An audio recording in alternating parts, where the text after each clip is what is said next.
Ooh, okay, I believe we're live here. Hey guys, J Real here once again. I see my sister Kathy waiting in the wings here, and I will add her directly. But I wanted to cover a few things first. First of all, I'm wearing my Timu ensemble. I got the shirt here I got from Timu.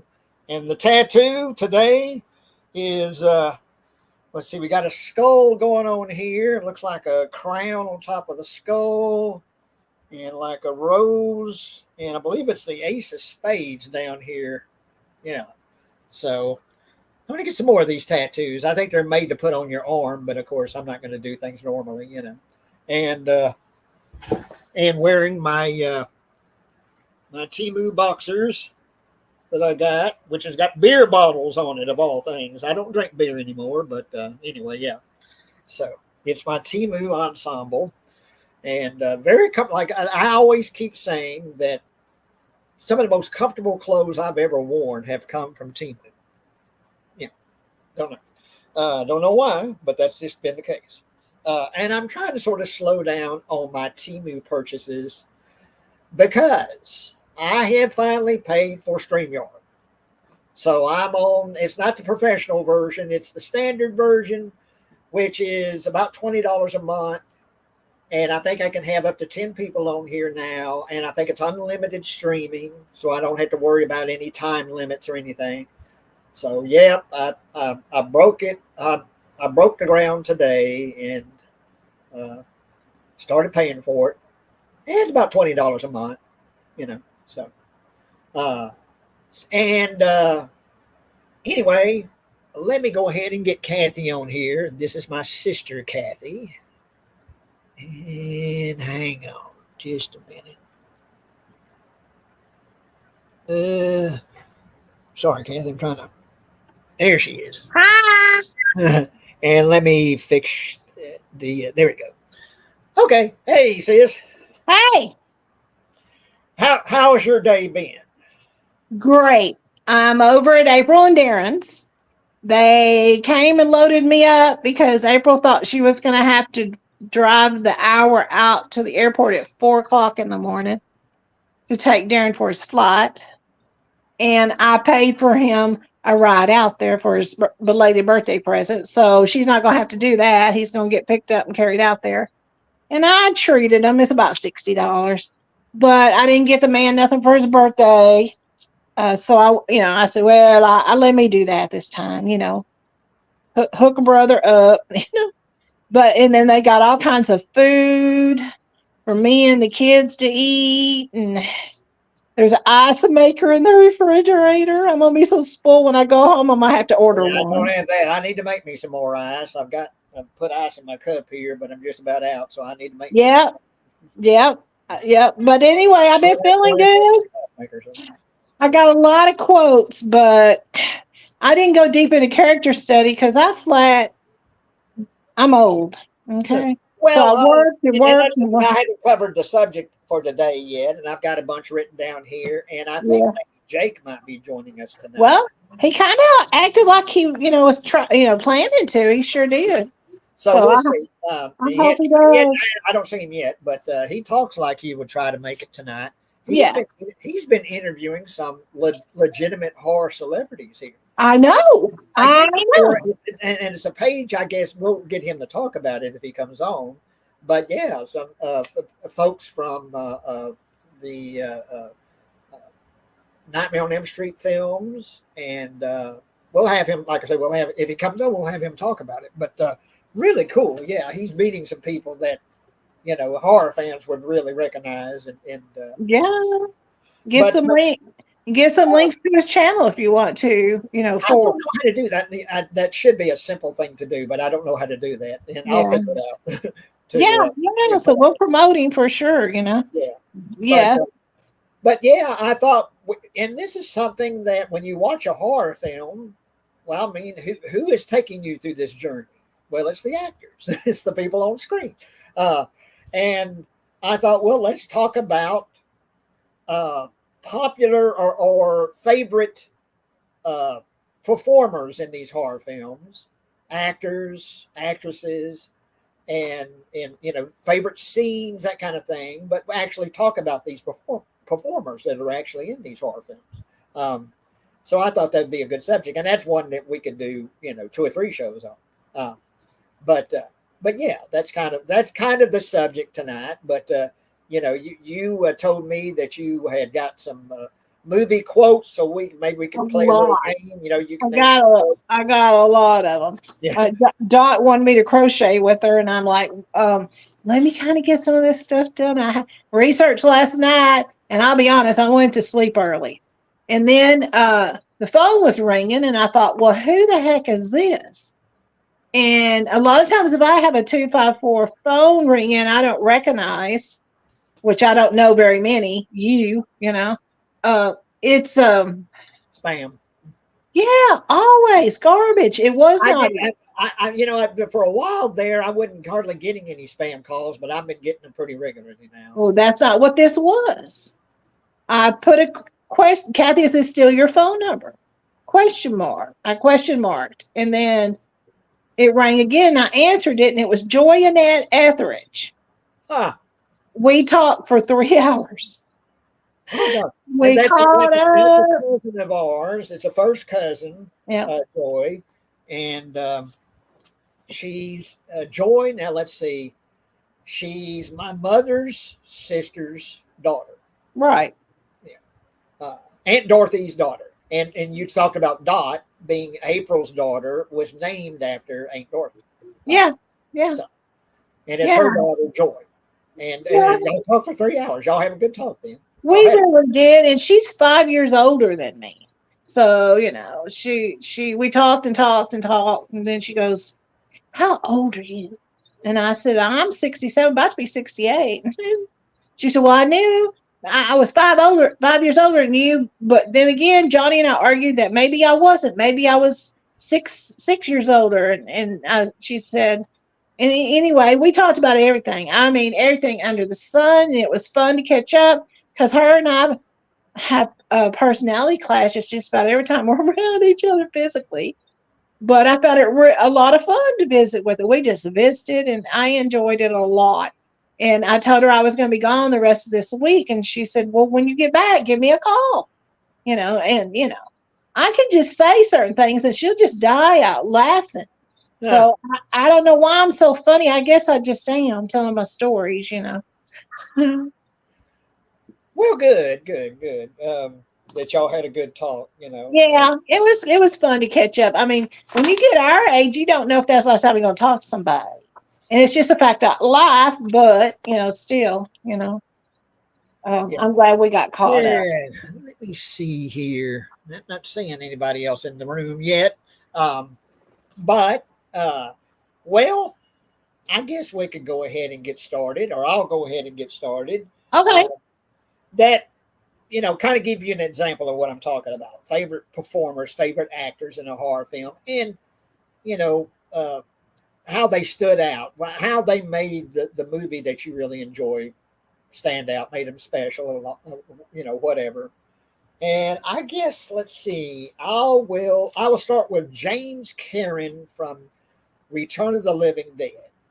Now, there's several actors in Return of the Living Dead that are really good and really funny and are stand out.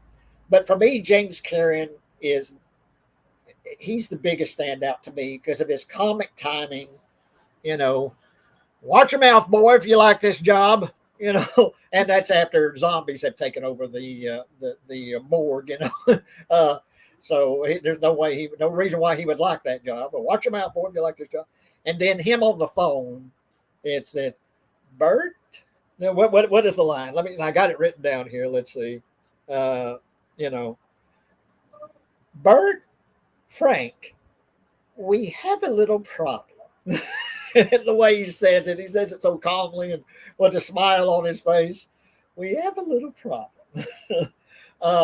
And if you're a fan of Return of the Living Dead, you know what I'm talking about and how funny that line is, because all shit has broken loose with zombies and all that, and we have a little problem. They have more than a little problem. And look who's here. Hang on. Let me fix this to group layout. You see the outline now? I got to the Look at you. Oh, yeah. man, that's... And there's Jake. Hi, Jake. Hey, Kathy. Hey, Jay. Hey, how you doing, sir? Now tell us, Jake. Well, I'll get back to the subject, but tell us about who you've been interviewing and how we can watch it. Okay. I recently interviewed Ken Sagos, who played Kincaid in Nightmare on Elm Street 3 and 4. And yesterday I interviewed Gary Chalk, who's been in Freddy vs. Jason, the Fly 2, Stargate SG-1, and you can watch them on my YouTube channel. Just type in Jake the Horror Movie Geek and search for an Eye for Horror podcast. So it's Jake the Horror Movie Geek. Right. Yeah. On YouTube. Yeah. Have you already done these interviews, or are they set up to do? Well, I've done them. I just have to post them and whatnot. Yeah. And you'll be doing that pretty soon? Yeah.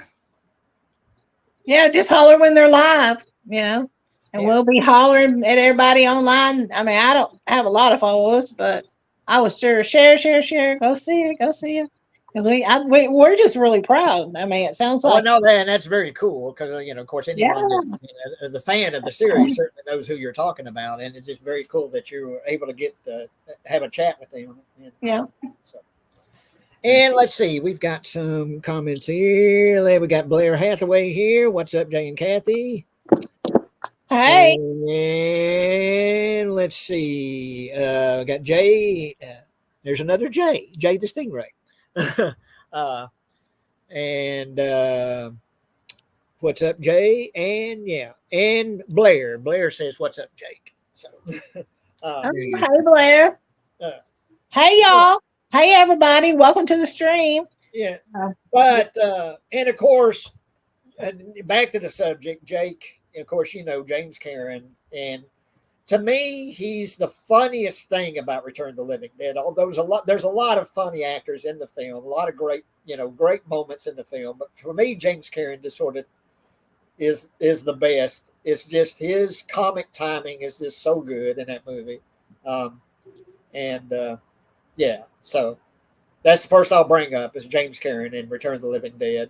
That, and that's what we're doing. We're naming favorite actors, actresses in these horror films that make them special to us, So I'll go. We'll go me, Jake, and Kathy. And what have you got, Jake? What have you got, Jake? Yeah, Jake, I'm going to be doing something a little different. Jay said, okay. So I'm going to let you go next. Yeah, I've always said we'll talk about anything here. But Kathy's got some good ideas, I think. So yeah. My first one is John Jarrett as Mick Taylor in Wolf Creek. 1 and 2 and the TV series. He's creepy, but he's also charming and he's funny, and his performance is just great. So yeah. Oh man, Wolf Creek. That's one of my favorite series, honestly. And I usually will not hook on to a series, but Wolf Creek's hilarious. Oh yeah. And it's been a while since I've seen that. That's one you guys keep coming up with ones that I need to return to and check out again. You need to revisit it. Okay, so what I'm going to do tonight, Jake, because you guys have been fans of horror for so many years, this is going to come easy for you guys. And I would have to take hours and hours of studying to unearth some of this. So what I'm going to do is I'm going to give quotes and give both you guys a couple of minutes to see if you can tell me who said them, and then I'll say who did. Now I dug deep on these, y'all. Some of these are from like the 1930s and 40s, but they're well known. You know what I mean? So the first quote, y'all gonna know this right off, dang it. But anyway, I'm I am eternal child and eater of children. Y'all know who said that? I am eternal. That's the word. I am eternal child and eater of children. Eater of children.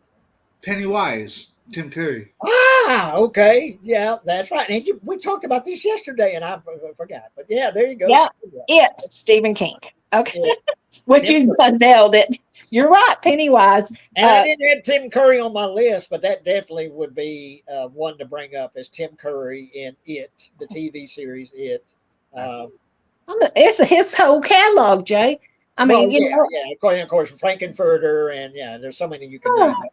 when But my yeah, when my daughter was 14, she found the true Rocky Horror Picture Show at our Dollar Theater. We had one not very far from the house, and we went. Oh, y'all, every Saturday night for about 3 years. But it yeah, was fun. We had we would get the props at the door. So, and it was fun. And I think I yeah. woke up You know, singing the songs. I went to North Texas State University for what was it, 2 years? And Denton, Texas. Well, the name of the town in Rocky Horror Picture Show is Denton.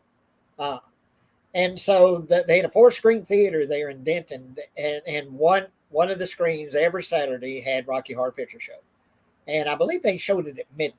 I think. And I saw it 3 or 4 times there, and with a group, we'd go and watch, get drunk, or high, and watch the Rocky Horror Picture Show. And yeah, with the squirt guns and the toast and the newspapers and all that stuff. Yeah, it was a lot of fun.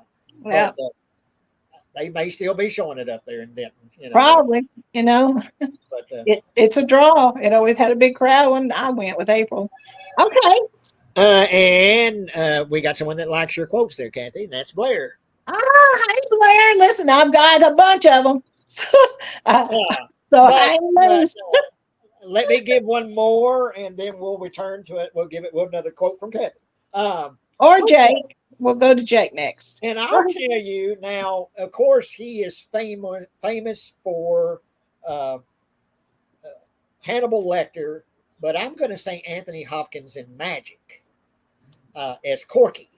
He's a ventriloquist, and Corky and Fats, which is this dummy that they made is kind of like a caricature of him, Anthony Hopkins.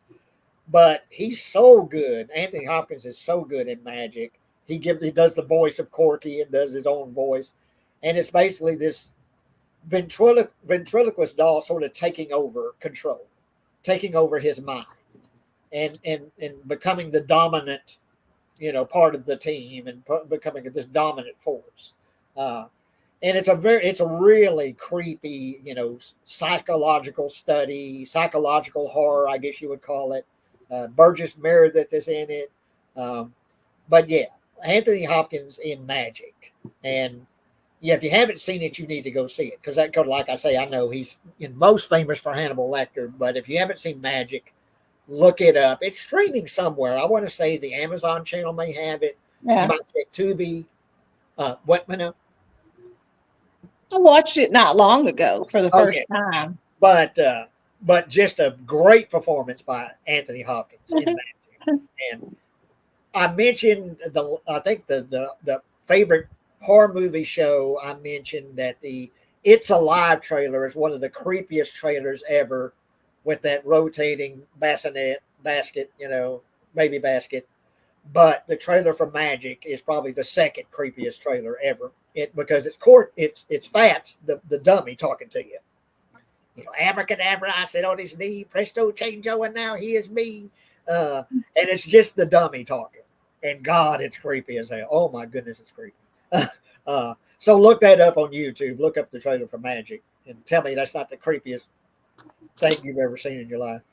But and okay, Jake, give us another one. Okay. Um, for Alyssa Rose as Angela in the first sleepaway camp. Uh-huh. She was very, very creepy and she was pretty fucked up and just creepy and great performance and yeah, just love it. I like Sleepaway Camp. I just watched it. I'm just catching up on some of this older horror. I watched nearly all of Stephen King's, but I'm just catching up on this. And I thought, well, let me watch this. That's a great one, slasher film. It's funny. It's creepy. It's kind of batshit crazy in parts. And of course, one of the most classic oh fuck endings of any movie is the ending to Sleepaway Camp. Yeah. Well, I mean, who could blame him, her? Yeah. I'll tell you what, though, that mother that's sending them off to camp, I wanted to take her, tie a rope around her neck, and drop her in the nearest river. She was such a bad. Oh, I couldn't stand her. Well, you're not supposed to, and like I say, and that's another great point. Well, she's good at what she did then. But how would you compare, Jake, Felissa Rose to Pamela Springsteen? They're very different, but I love them both. So Felissa, she was creepier, but Pamela Springsteen, she was also creepy too, but. I think he kind of hated her more because she was so moral. Like, don't do this. Like, remember the 80s? Nice girls don't have to show it off and all that. And then she was killing these teens. I don't know. Yes, I don't know. I think Pamela, at least in the second one, Pamela Springsteen just seems to be having a ball. Seems to be having a lot of fun. Oh, for sure. And of course, this is Bruce Springsteen's sister, Pamela Springsteen. And she's a photographer now, I believe, professional photographer. But she's never done a convention. She won't really talk about. I don't think she really will talk about her involvement in the Sleepaway Camp 2 and 3. I don't know why, because people love her. But she's moved on, I guess. But she seems to be having so much fun in part 2 and in part 3. But yeah, Felissa Rose, great choice. And that ending is when you talk about oh fuck, that's one of the prime oh fuck endings. It got me, y'all. That was the first time I ever watched it. I'm like, wait a minute. And it's that's something I found out. I wondered if that was fake, if it was a prosthetic or something. Nope, it's the real thing. I think it's an actor wearing a mask, I believe, but it's an actual Frankie. Actual part of the anatomy. But okay, Kathy, hang on, we got a quote here. Let's see what the quote is. And Angus Scream is a tall man. Oh my gosh, yes. Well, I don't have him on my list, but of course, Angus Scream is a tall man. And one of the greatest just horror films ever made. But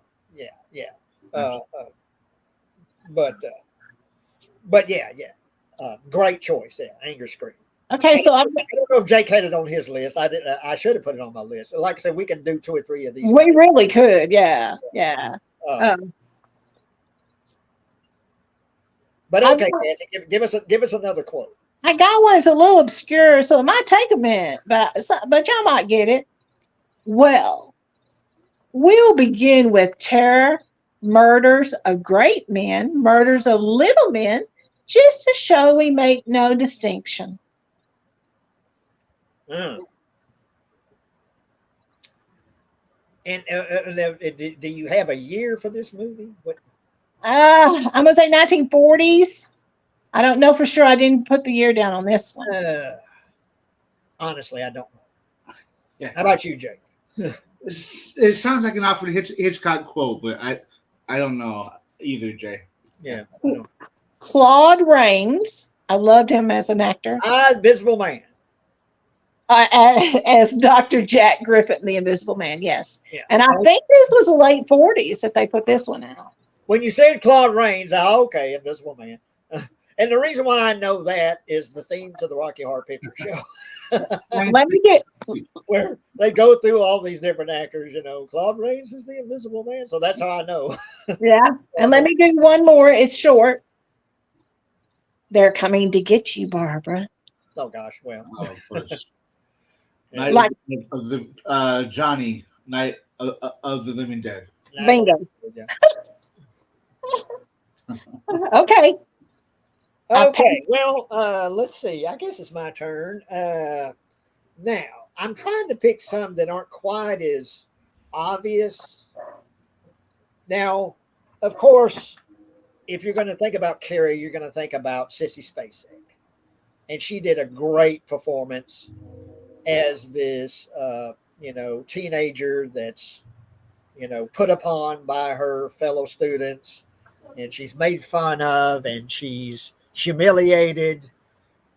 And Sissy Spacek, I believe, was close to 30 years old when she made that movie. I think she was like 27, 28 years old or something like that. But she really is, you really think of her as a high school student. But I'm going to pick Piper Laurie as the mother. My gosh. I got to meet her at Texas Frightmare. I got a picture with her, got her autograph. Didn't have a whole lot, didn't talk to her a whole lot. I think maybe she was a little under the weather that day, wasn't feeling great. But her performance in Carrie is just, it's almost to me at the edge of being overacting, but she doesn't quite cross over. She just brings it in just enough where this religious fanatic mother that's just borderline insane, particularly as the movie goes on, the crazier she gets with her fanaticism.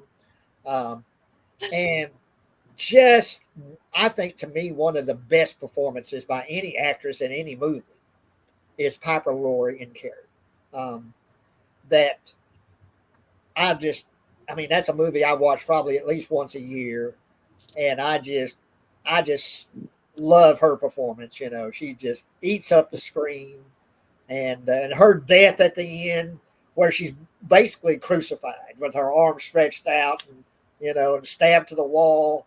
And the way she dies, it's like she's in ecstasy. It's almost a sexual, ecstasy she's in. She's, and she dies with this smile on her face.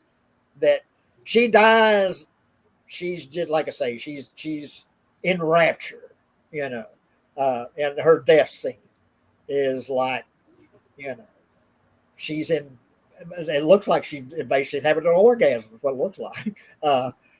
She couldn't be happier the way she goes. She's just in, and then dies with that smile on her face. It's so creepy. It's so cool.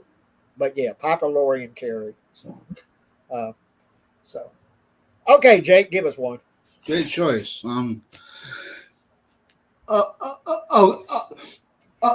Okay, Stephen Jeffries as Evil Ed in Fright Night. He's sort of over the top, but not really. He's funny. You're so cool, Brewster, and all that. And I don't know. I can't do that, but yeah, he was just perfect. He was funny, and yeah, Stephen Jeffries as Evil Ed. And when you think about it, he's the worst fucking friend in the world. It's like, why this guy would want him as a friend, because he's an asshole through this whole movie. He never says anything supportive. He makes fun of him through the whole movie, but he's just the worst friend ever. But a great performance, yeah, Evil Ed, and his transformation and everything, but yeah. And like you say, kind of over the top, but still really, he really eats up the screen as Evil Ed, and yeah. But no, that's a great choice, yeah, that's a good one. But like I say, you couldn't have a worse friend than Evil Ed. He's just the worst. But yeah, great choice. Okay, Kathy, let's have another quote. Okay. Hello, Amanda. You don't know me, but I know you. Want to play a game? Okay, see, now y'all answer. Okay. Well, I was going to let Jake answer. Yeah, because I think I already told him this one. Dang it. Yeah, you told me this. Well, I knew it, but yeah. Yeah. I'll let Jake answer that. I know this. It sounds familiar. Well, when she says want to play a game, Oh, jeez. Oh, my. Yeah. Saul. yeah, Yes. Jigsaw says this. Jeez. And Saw 2004. Now, we must pause a minute for me to share my real life experience with Sissy Spacek. oh yeah, you met her. 10 years ago, my daughter and I carried her little baby. He was about 10 months old. And we parked about 3 blocks from this pizza place called Home Slice in Austin. And we're going, and she's huge, pregnant with her second child, my daughter is. And so we took turns carrying the baby. Nana's got a bag back, but Mama is huge, pregnant, doing good to just carry the one she's expecting. So we're walking up this hill. We get to the top of the hill, right around the corner from the restaurant. And here comes Sissy Spacek, y'all. Oh, man, she was dressed cool. Jeans, her fringe, long shirt, fringe down to her knees, cowboy hat. And it was her and one of her daughters. When I got even with her, it just come out, y'all. Instantly, I go, Sissy. She could have looked at me like you creep and kept going, but she didn't. She stopped. She said, well, hello. In April, my daughter thought it was somebody that maybe I used to work with. And so we discussed. Sissy said, yeah, I'm here visiting my daughter. And she said, we decided to come down here on South Congress, which has a bunch of really eclectic shops and stuff, y'all. And that pizza place we all love. And she said, we're full of pizza now. We're headed back. And we were just headed up the street, right? And she started talking to my daughter about the child wasn't born until September. So she's talking about being pregnant during the summer. She's saying, well, April, after we introduced ourselves, I said, well, I'm Kathy, and this is my daughter, April, and this is Johnny. She thought that baby, little fat baby, right? And I'm holding him up on my hip, and she goes,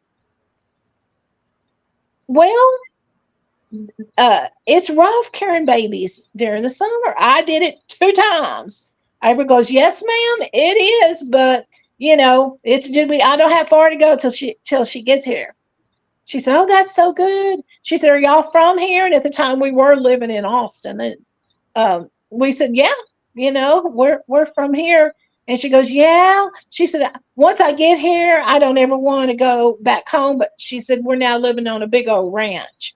So, I got to get back to my animals. They're like, and her daughter chimed in and said, yeah, they're like your kids. And she said, well, they really are. Now, y'all, as soon as I see her, I'm standing there quietly holding this baby.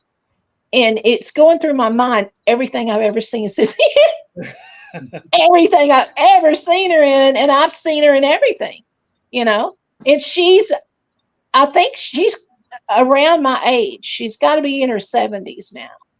And looks, my gosh, looks like a little model. She's petite and short, But, she had cowboy boots on. But anyway. We visit and we get around the corner to go on to the pizza. They go their way. We go ours. My daughter goes, Mama, who was that? What? I said, April, that was Sissy Spacek. She looked at me kind of funny. She said, it was, Mama. It was Sissy Spacek. But in Austin, I've been down the block from Matthew McConaughey, and Sandra Bullock. I've seen them in the city when I'd be up there. So we don't bother them. You know what I mean? And Sissy spoke to us first. That's the only reason we stopped when we stopped. She said, well, hello, look at the pregnant woman. But she couldn't have been, y'all, sweeter. And I didn't geek out on her, but I really wanted to. Oh, my God. Imagine, but I stood there and a bit my lip, don't ruin this experience. My daughter said, we get to the restaurant. She said, Mama, now I'm weak in the knee. I wish I'd known all along it was Sissy Spacek. I said, what were you doing? She said, tell her I appreciate her work. And I said, well, yeah, we really don't bother them, up here. Okay, so y'all ready for one? Yeah. Oh, yeah. Okay. No children, only dolls. And if you see her in your dreams, never scream. Mary Shaw in Dead Silence. Yes. Ah, Mary played Jamie in Dead Silence 2007. Dang, Jake. I know just good. I know just good. well, yeah, I know Jake is going to be a lot better at this than I am. Like the obvious ones, like they're coming to get you, Barbara, or something like that. But Yeah. I know he's going to be better at this than I am. But yeah, Blair says a good choice is the birds in the birds. Yeah, there you go. So, and whose turn was it now? And I always forget that. Isn't it Jay? We're going counterclockwise. So it was Jake and me, and it goes back to you. So it's your turn, Jay. Okay. Well, now there's so many that you could choose Vincent Price for. So many films. I grew up with Vincent Price, loved his movies because there was a couple of channels growing up that would play old movies, old horror films, Godzilla movies, and all of that, but lots of Vincent Price. So I grew up with Vincent Price.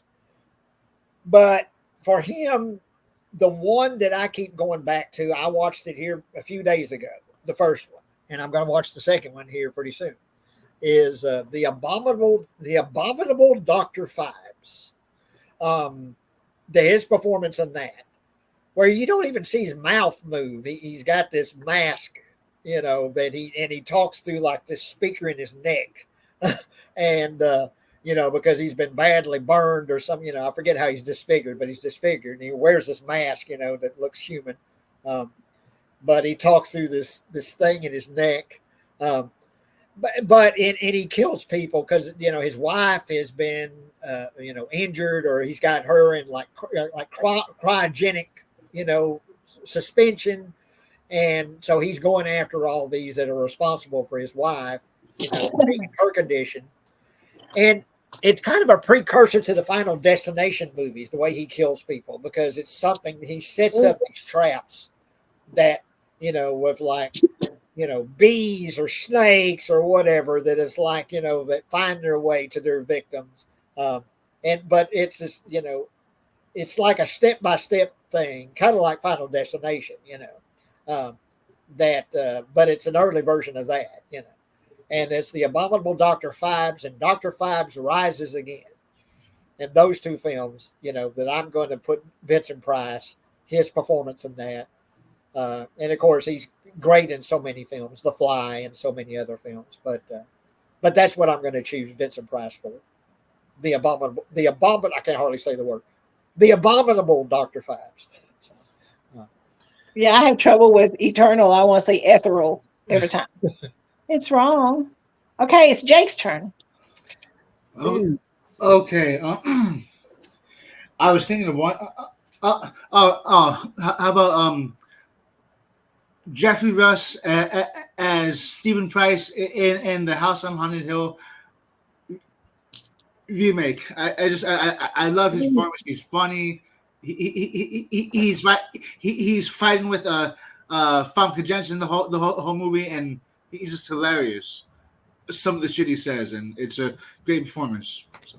Jeffrey Rush. Yes. Yeah. I just love that movie.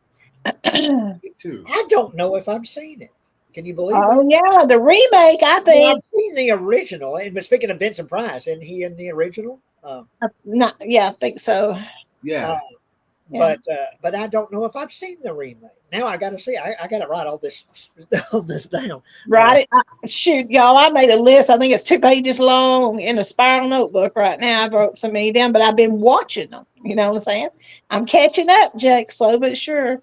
All right, Kathy. Okay. Now, let's see. After Jake, it's me. Yeah. Yes. Okay, then you guys are going to know this. I try to trick you a little bit, but okay, here we go. There'll be food and drink and ghosts, and perhaps even a few murders. You're all invited. Now, it's from a 1959 movie, but it's one that I had watched it before I had watched the remake.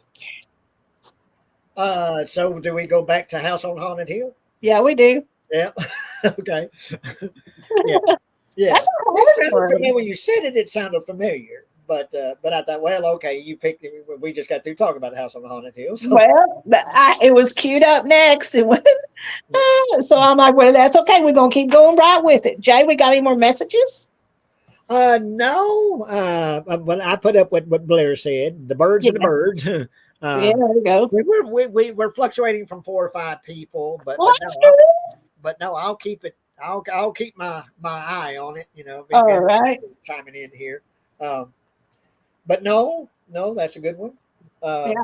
And yeah, like I say, I think Vincent Price is in the original. Yeah, I think he's in this one. I didn't have a chance to dig very deep. So, And I think the line that you're saying is what is he says it. I think. yeah, I think so too. Someone chime in if I'm wrong, but I think he says that line. And is it my turn again? Yeah. Okay. Well, I am going to pick another one that may not be the first name that would pop into your head when you mention the Exorcist, but I'm going to pick Ellen Burstyn because it's such a great performance by her as a mother. You just imagine, particularly if you are a parent, particularly if you're a mother, what you would do if your kid was going through what Reagan goes through in The Exorcist. Poor Reagan. And not understanding what's going on, not understanding what's afflicting your daughter.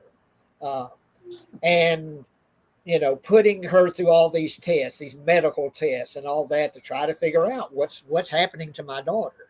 And the last thing she does is turn to a priest because she's not a religious person. Don't even know she believes in God. So, of all the things that are afflicting her daughter, the last thing she finally will accept is that it's a demon possessing her daughter. But anyway, Ellen Burstyn's performance in that movie is so good.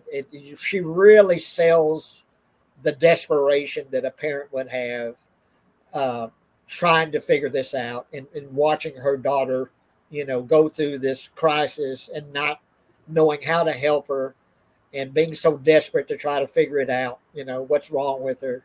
But yeah, just one of the best performances by an actress portraying a mother dealing with a crisis of her child. And really, it feels realistic. It feels real, her performance. Because so much of that movie kind of feels like a documentary, the way it's filmed. Yeah, I think so. I really do. And Ellen Burstyn, I think, is just rises at the top of her performance. Everyone's really good in that movie. There's so many other performers I can name, but that's the one I'm going to name is Ellen Burstyn in The Exorcist. Yeah. It's just her portrayal of a parent, a mother, and her desperation, and yeah. So, yeah. And being helpless, y'all. There's nothing like a mother needing help for a child, and she keeps trying to figure out how to get it, but we never give up. Trust. Yeah. Yeah. Okay, Jake, what you got? Okay. How about Jim Seadow as Drayton Sawyer in Texas Chainsaw Massacre 2? He was hilarious in that movie. This town as it loves frying meat, and I love this town or something. But yeah, he was hilarious. It's the best meat out there. The cook. And yeah, and that's something. And I don't know how old he was when he made part two. He was getting up there, but he's having a ball. He's having the time of his life, and it comes through in Texas Chainsaw 2. Yeah, Absolutely. And given a bigger part, giving more lines, more to do than in the first film, uh, and really taking advantage of that. And but yeah, a whole lot of fun. His performance was a whole lot of fun, and you can tell he's just having a ball, having the time of his life. He's probably thinking, I don't know if I'll be able to ever do this again, so I'm gonna make the best of it. Yeah. Well, like I said, I don't know. I don't know if you know, Jake, how old he was at the time. He's got to be like in his 60s, I would think. Um, I would think, yeah. yeah, I'm not sure either. but yeah, great choice, great performance. Just having a lot of fun, and that really comes across in his performance. So yeah. Okay, Okay. Kathy, got a quote. Got a quote for me? I'm gonna hit you with Deuce. I'm gonna hit you with two because they're really pretty recent. So the first one is it's better to face madness with the phantom to sit still and let it take you in pieces. Oh, I'm sorry. Let's try it again. Nana's old now. It's better to face madness with a plan than to sit still and let it take you in pieces.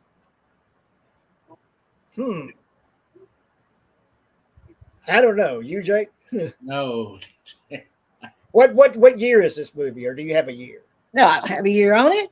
Josh Mallerman, Bird Box. Bird Box. Bird Box is I saw scary. Bird Box, but You did? yeah, I saw Bird Box. I like Bird Box. Yeah, I like it too. Now let me give you the second one. I was a newborn vampire, weeping at the beauty of the night. Oh, Sounds like Interview with the Vampire.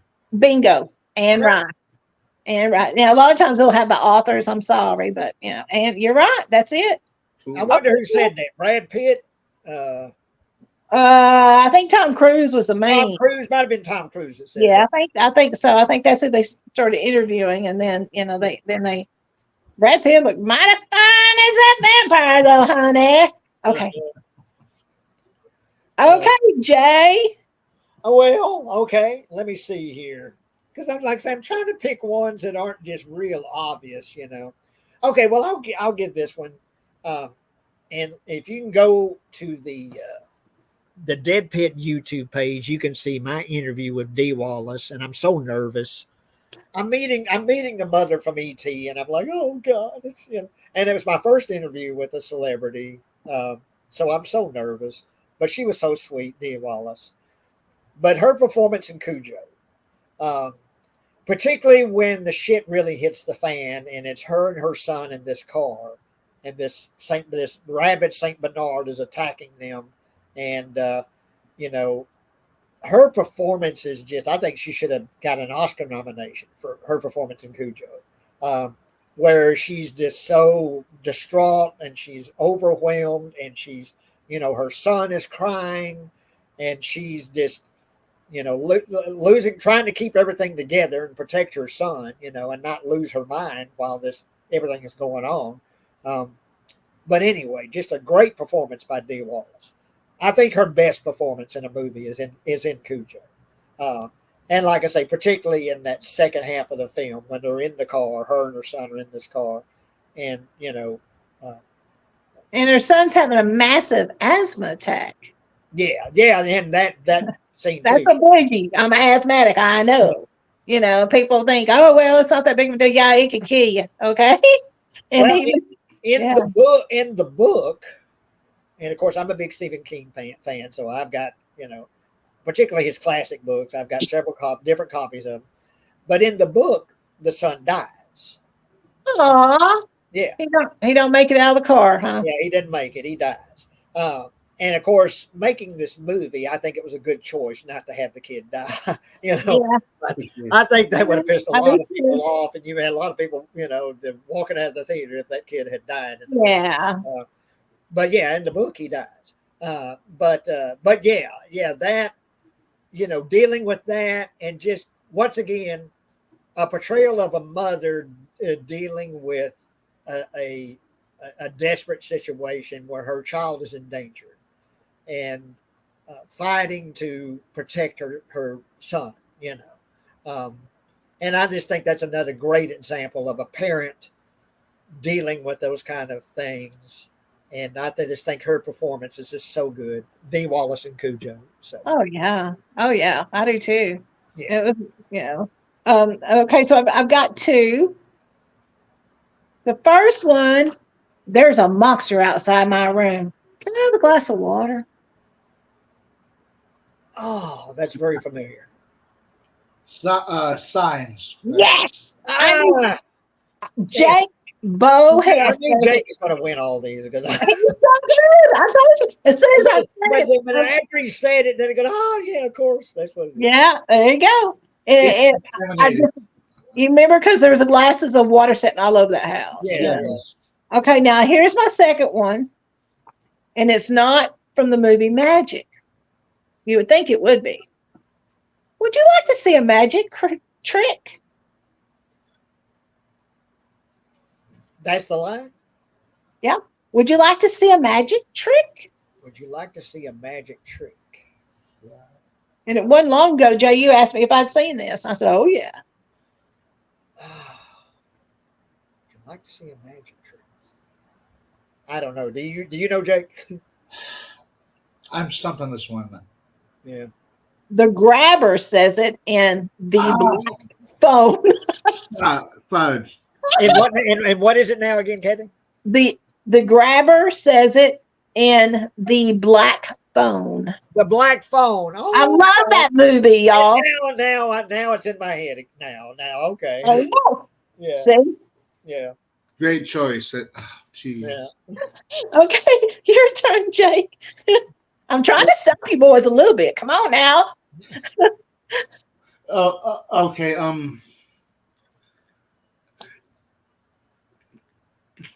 Brad Dourif in Child's Play 2. His performance as Chucky, he's even more pissed off than in the first one, and he's just spouting one-liners, and he's having a blast playing Chucky, and his performance is just hilarious. Like, I'm gonna get you fuckers, and this is his Uncle Charles and shit. Brad Dourif, yeah. Brad Dourif. Yeah. Do you think in part two is Chucky at his scariest? I think he could be, actually, yeah. But Yeah. it's at its most brutal. Because kind of it like as in the case with Freddy, the more the series goes on, the more kind of a comic character Chucky becomes more like a one-liner spouting character, that in the earlier films, Freddy is really a motherfucker. You're scared of Freddy. And then as the series goes on, he becomes more of like, now kids love Freddy. It's like they want to have Freddy at their birthday party. More of a one-liner spouting character, more of a comic character. And that's kind of what Chucky became at the later films. But in the earlier films, I think in particular part two, he's much more brutal, scarier. And yeah, Brad Dourif, great choice. And I'll also, since you brought him up for Chucky in Child's Play 2, I'll bring him up in Exorcist 3, Brad Dourif. His performance in Exorcist 3 is really, he really chews the scenery in that, and I think he's really good in Exorcist 3, Brad Dourif. Good choice there, Jake. And yeah, And speaking of Exorcist 3, 19 Garden says everybody in Exorcist 3 is who she would name. And you never hadn't seen it. I got to see it. Oh now. my God. Oh, no, you got to see Exorcist 3. It's really good. Yeah. I will do it. Yeah. No, you got to see Exorcist 3. That's all I'll say is you got to see it. Okay. Is it back to me again? No, it's me. Oh, it's you. Okay. You're going to give us wait a minute. Jake, you just went, right? It Right. is you. It is you, Jay. Well, how about, well, go ahead and name, and find the quote about the chewing gum. Oh, yeah, I love that one. And say that quote, and I'll say the actor. Okay, wait a minute. Let me get back to it because it's a ways back here. I have come here to chew bubble gum and kick ass. And I'm out of bubble gum. I'm all out of bubble gum. Yeah, all out of bubble gum. Roddy Piper, and They Live. Rowdy Piper. Yeah, Rowdy. Got to get that Rowdy in front. Yeah, Roddy Piper. And he was all, that's another one I met at Texas Frightmare Weekend. And that's when I would have a table. I was promoting Dawn in the Dawn book I had written, the prequel book. And Roddy Piper was a guest. And this was, we had cleaned our tables up, and they had closed to the public. So they closed the doors, and we're cleaning our tables up, picking things up and all that. And I'm just walking around talking to folks. I talked to Ernest Borgnine, and I talked to Tracy Lords, and and I walk over to Roddy Piper's table, and he's just sitting there, kind of folding up some pictures and stuff. And I had seen hang on, let me see if I can find it real quick. Hang on, just a second.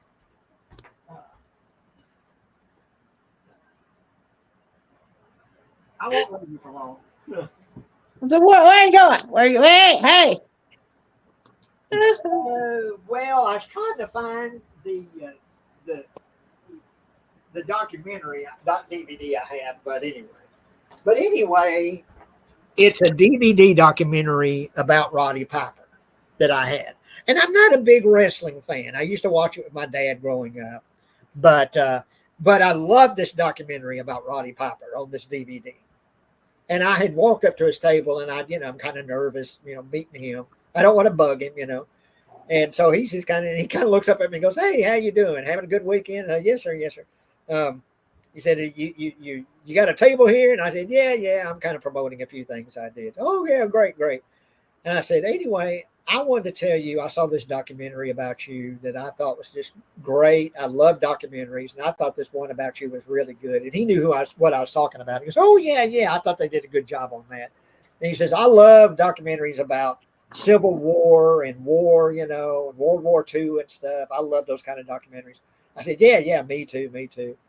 He said, and we just kind of chatted just a little bit, but he was so nice, Roddy Piper. But anyway, yeah, his performance in They Live is so much fun. And you can tell he's having a ball. And of course that classic line about the bubble gum, came to kick ass and chew bubble gum and all out of bubble gum. Yeah. But yeah, Roddy Piper and They Live. And let's see. Electric Entertainment, hopping in late, so don't know if you mentioned her yet, but Kathy Bates in Misery. Oh, of course. Oh, yeah. What can we say? I love Kathy Bates. She won Best Actress that year. She won the Oscar for that role. Yeah. And of course, a Stephen King story. He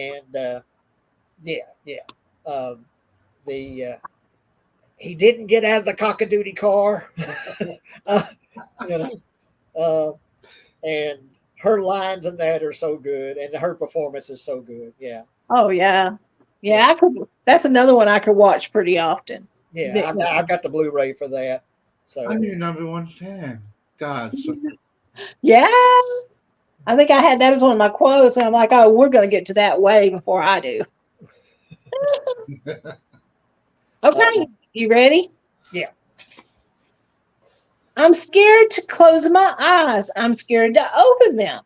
We're going to die out here.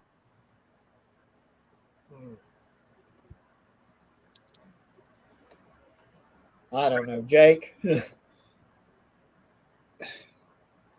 Sounds familiar, but I can't place it.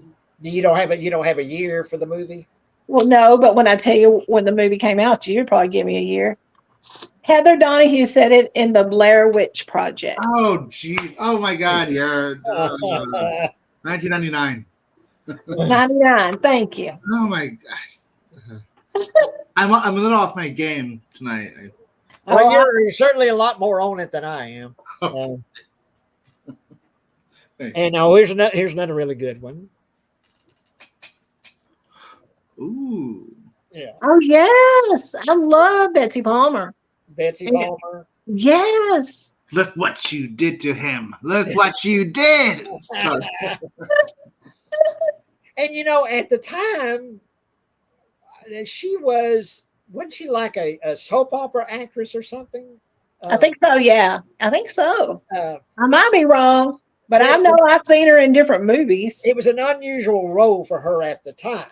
For her to play in a movie like that, that's kind of a slasher film, and so much the Tom Savini's gore effects and stuff.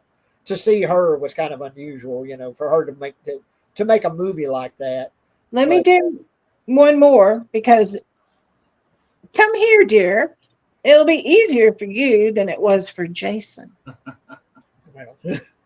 Mrs. Voorhees. Yeah. Yeah. So hang on. Once again, hang on. Y'all talk for just a minute. I'll be right back. talk amongst yourselves. Talk amongst yourselves. Yeah. Evil thenceforth became my good. I had to dig for that one, man. That's Mary Shelley wrote it in Frankenstein. Some of these are a little obscure, but they're fun. I guess it's out there in the store building, but I've got a little die-cast car from Friday the 13th, and it's got a tiny little Mrs. Voorhees. It's like, Mrs. Voorhees. Yeah, but I thought I had it over here, but and anyway, Ben Davis says Gene Siskel was so mad at Betsy that he gave out her phone number. Oh my gosh! Oh my gosh! Now that ain't right. I remember that. Yeah, of course that was something that Siskel and Ebert, they thought the Friday the 13th movies were just like porn to them. They thought it was the worst thing in the world, those movies, But they weren't. Well, the reason why they were so pissed off at the Friday the 13th movies is the way girls were treated. That girls were just slaughtered. Oh, well, now, come on. Teenage girls, that they're worthless and they're slaughtered, and, they have sex, they're going to get killed or whatever. But oh my God, I remember Siskel and Ebert just going on and on and on about the Friday the 13th movies, how much they hated them. They actually thought they should have been, criminalized, but yeah, I remember that about giving her phone number out, Betsy Palmer's phone number out, because she took part in Friday the 13th. That ain't right. That ain't right. And here's another good choice. Wait a minute. David Naughton and Griffin Dunn in American Werewolf. I love anything to do with that movie. I mean, it's just I call it animation. Y'all call it something else. CGI of him changing. Well, no, and that's the thing. It wasn't CGI. It was Rick Baker's transformation. And there you go. It was pre-CGI, wasn't it? And I remember, I don't know if Mom and Dad subscribed to it or I subscribed to it, but we used to get Life magazine, and they had a color spread of Rick Baker's transformation scene in American Werewolf in London. And I just, way before I saw the movie, I just thought this, oh my God, this is the coolest thing ever. I couldn't wait to see this movie. But yeah, great choice. Oh, Griffin Dunn, with those slash marks, he comes back from the dead, and he's all mangled. And his performance is so funny, and, just, but yeah, good choice there. Yeah. And this isn't a horror movie, but Grandpa Joe and Willy Wonka. Oh, So, yeah. I found the golden ticket. Found the golden ticket. And gosh, I think it's your choice, Jake.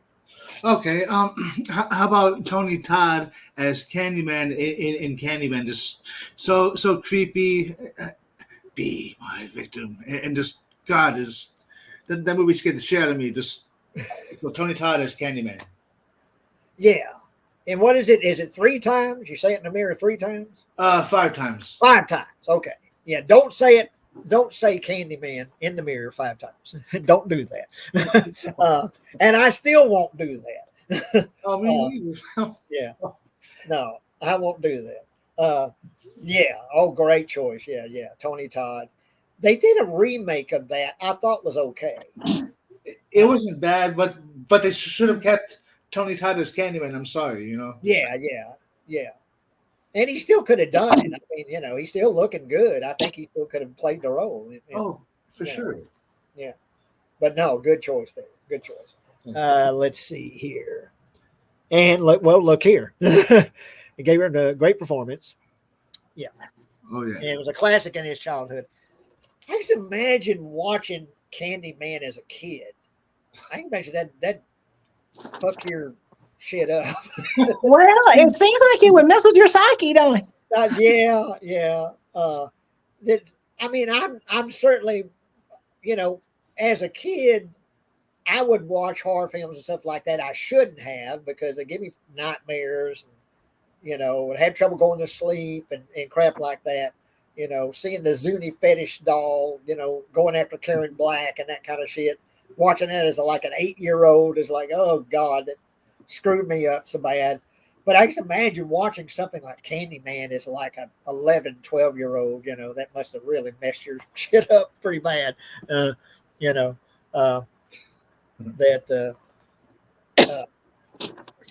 let's see here.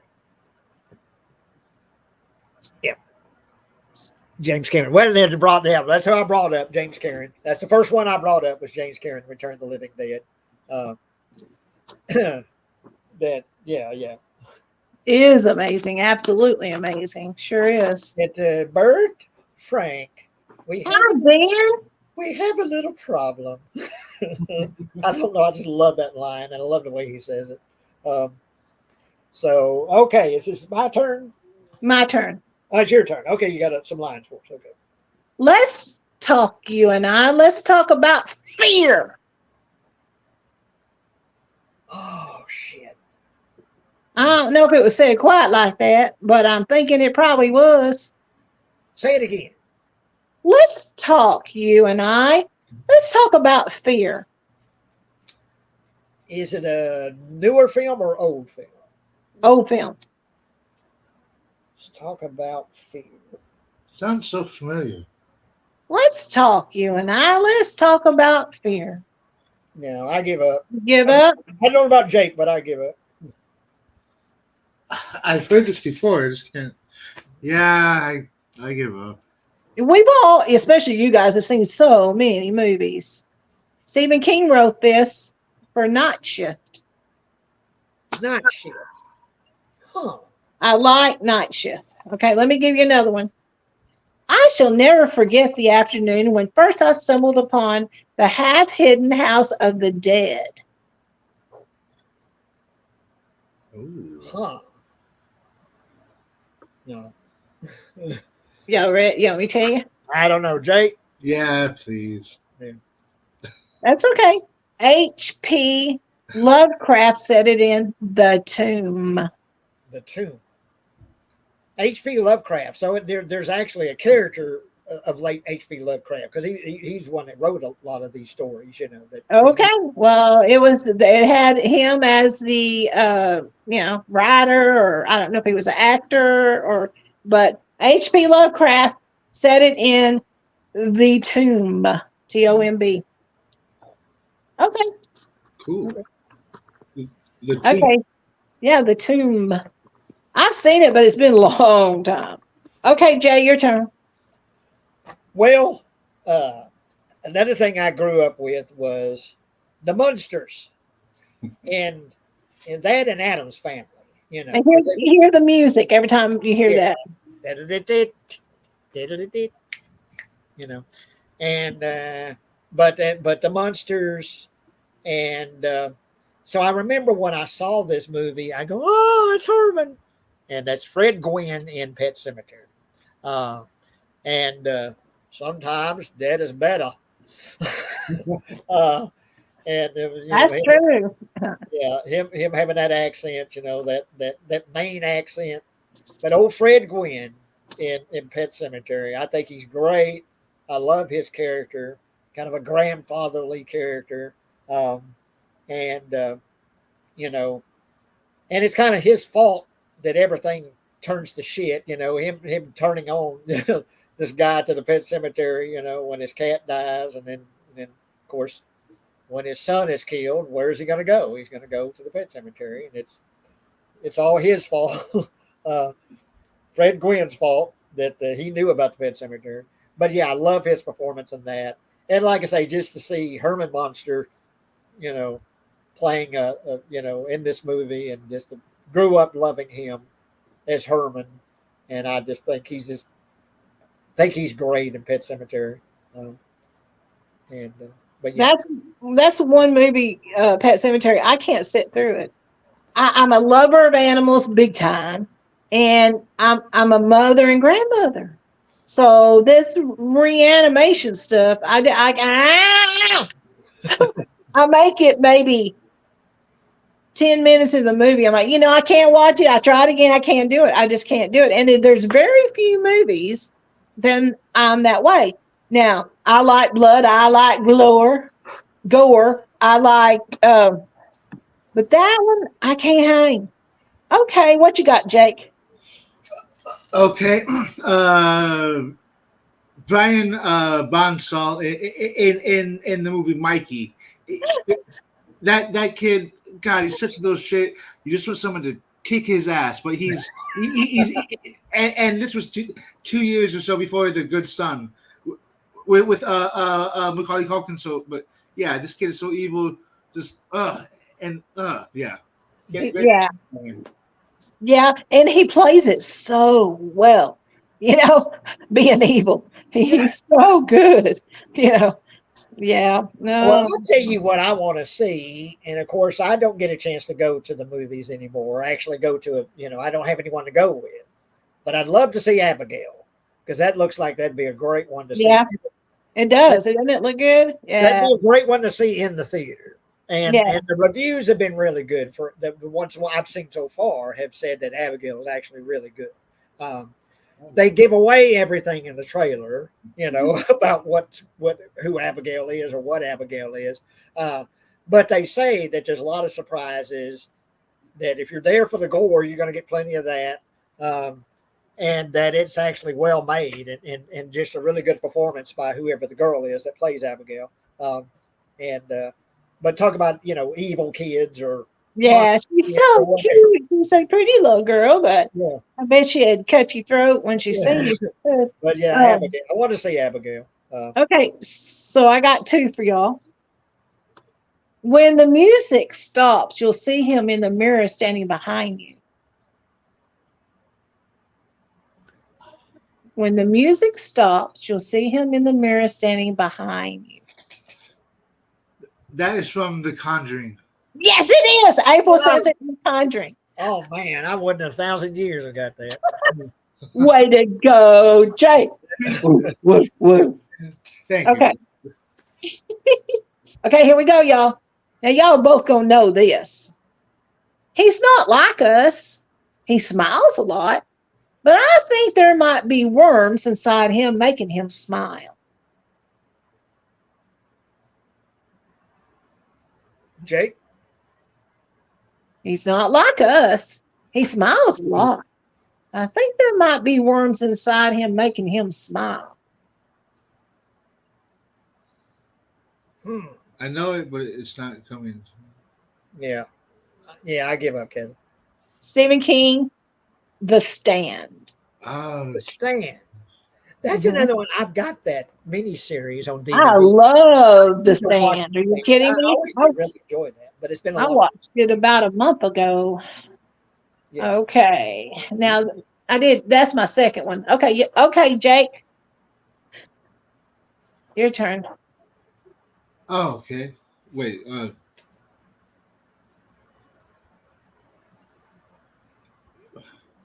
How about Lance Henriksen as Ed Harley in Pumpkinhead? You feel so bad for him, and his performance was great, especially when he's talking to the witch. He's like, God damn you!" And then he already has, son. He already has. There you go. Uh, Yeah, but that's where you yeah, have empathy. You got to have empathy for him. I mean, yeah, you really do. You know. yeah. Well, that's a good show. Lance Henriksen, yeah, and Pumpkinhead, yeah. Of course, other ones we can name that he's in was Aliens, um, Oh, and what else? Because there's so many. What was the TV show Millennium? yeah. Yeah. Yeah, I like that show. Yeah, I remember watching it. Yeah. Uh, Okay, Jay, what you got? okay, let me see here. Well, there's so many performances in Creep Show that you could say that are a lot of fun and that are standouts.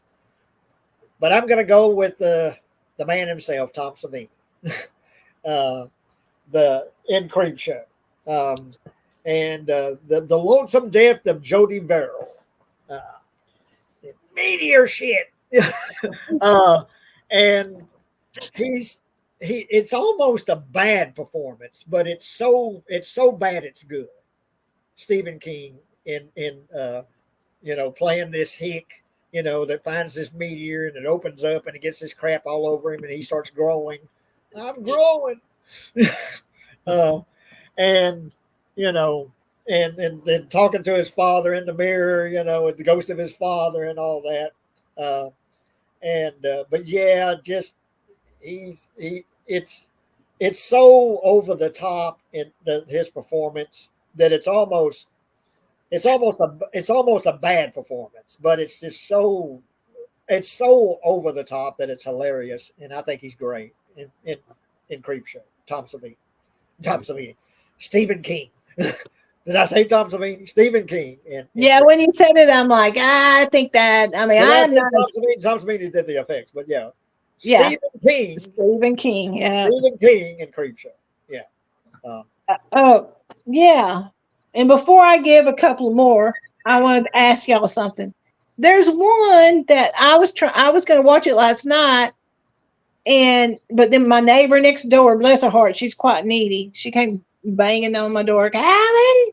I'm like, please, I love you, but go away. And it's Stephen King walks up to an ATM machine, and he turns back and he says, "Honey, that somebody in here is calling me an asshole." Now, what the hell's that, Jake? Do you know what I'm talking about? Maximum Overdrive. Sorry. I was going to say Maximum Thank Overdrive. you. Thank you. I didn't get to finish it. For some reason, I'm like, oh man. But I love because he's just looking and then he's hollering back at his wife. Okay, so I got two, and one I know y'all will know. Hate the smell of dampness, don't you? It's such a, I don't know, creepy smell. Oh shit! I should know that. Yeah, you both should know it. You want me to do it again? Hate the smell of dampness, don't you? It's such a, I don't know, creepy smell. I've heard this before too. Come on, Jake. What is it? It's a classic. We all three love it.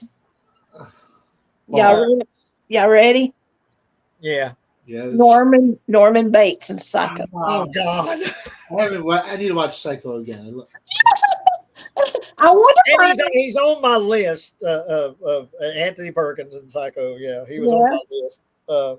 But oh And god, then yeah. And I've seen that movie 1,000 times, and I just and this is a movie that I think Jake, you've already talked about tonight, maybe, but you might know this one. Okay, you ready, y'all? What this is my another one. I'm writing on the walls. I am the sweet smell of blood on the street, the buzz that echoes in the alleyways. Ah. As creepy as hell, ain't it, y'all? yeah. I am writing on the walls. I am the sweet smell of blood on the street, the buzz that echoes in the alleyways. Yeah, Candyman. Candyman. That's it. Candyman. Okay. All right. Anthony McCoy. Candyman. I know you'd get it because you like Candyman. I mean, well, you're well versed in so many of them, Jake. I'm so glad you're here because I am not. Okay, Jay. No, is it my turn again? Wait a minute, Jake. It's Jake's turn. I think it's It- Jake's. Yeah, Okay. I forget, y'all. I know. We're still having fun. Yeah.